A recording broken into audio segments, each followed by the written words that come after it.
প্রিয় আইনের শিক্ষার্থীগণ, আমরা আজকে আলোচনা করব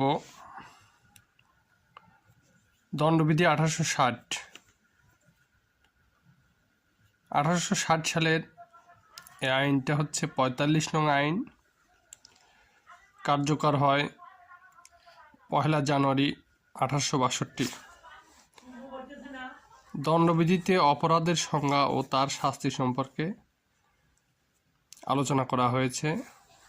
প্রণয়ন 1860 সালের 6 অক্টোবর।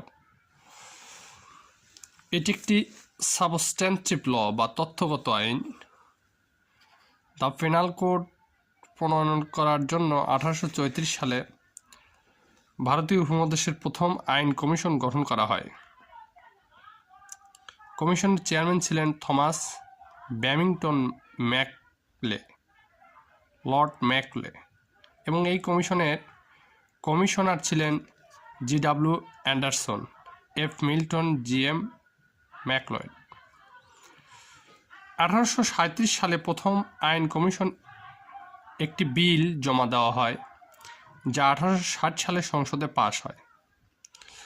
দণ্ডবিধিতে মোট 23টি অধ্যায় এবং 111টি ধারা আছে।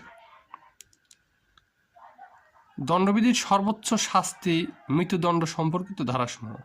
প্রিয় শিক্ষার্থী, যে ধারায় মৃত্যুদণ্ড আছে সেই ধারাগুলো হচ্ছে 121, 132, 194, 302, 303, 305, 307, 326 ক, 364 ক, 396।